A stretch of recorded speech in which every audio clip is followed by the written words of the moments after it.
Hello guys, എല്ലാവർക്കും സുഖമാണല്ലോ. നമുക്കിന്നിവിടെ ഒരു ബീഫ് മന്തി ഉണ്ടാക്കട്ടോ. നല്ലൊരു ടേസ്റ്റാണ്. നിങ്ങൾ ഇങ്ങനെയൊക്കെ ഒന്ന് ഉണ്ടാക്കി നോക്കി. ഉണ്ടാക്കാൻ എളുപ്പമാണ്, നല്ല ടേസ്റ്റാണ് ഉണ്ടാക്കിയത് കേട്ടോ. അതിനായിട്ട് നമുക്ക് ഒരു 1.5 കിലോ ബീഫ് എടുത്തിട്ടേ, 1.5 കിലോയാണ് ഞാൻ വെക്കുന്നത് കേട്ടോ. അത് നന്നായി കഴുകിയിട്ടേ വെള്ളം വാർത്ത് വെച്ചിട്ട് നമുക്ക് അതിലേക്ക് ചേരുവകളൊക്കെ ചേർത്ത് ഇറച്ചി വേവിച്ചെടുക്കാം കേട്ടോ. കറുകപ്പട്ടയും ഗ്രാമ്പും പൊട്ടുമ്പോഴേ അതിൽ വലിയ ജീരകം ഇട്ടിട്ടേ ക്യാപ്സിക്കം, പച്ചമുളക്, മല്ലി ഒക്കെ വാട്ടിയിട്ടേ സവാളയൊക്കെ വാട്ടുക.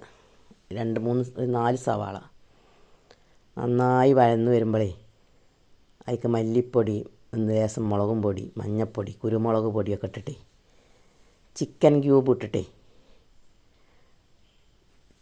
ബീഫും ഇട്ടിട്ട് നന്നായി വേവിച്ചെടുക്കട്ടോ. അങ്ങനെ വേവിച്ചിറച്ചിയാണത്. കുക്കറിൽ വിസിലെത്തിയതാണ്.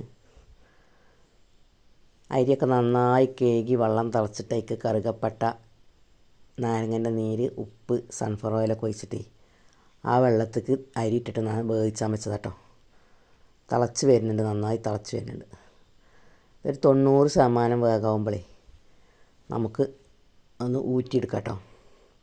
ഇറച്ചിയൊക്കെ നല്ലോണം വേട്ടെ കുക്കറിലപ്പോത്തിന്. ഇറച്ചിയൊക്കെ നന്നായി വെന്ത് വരട്ടെ കേട്ടോ. അപ്പോൾ അതിന് ചോറും വേട്ടെ.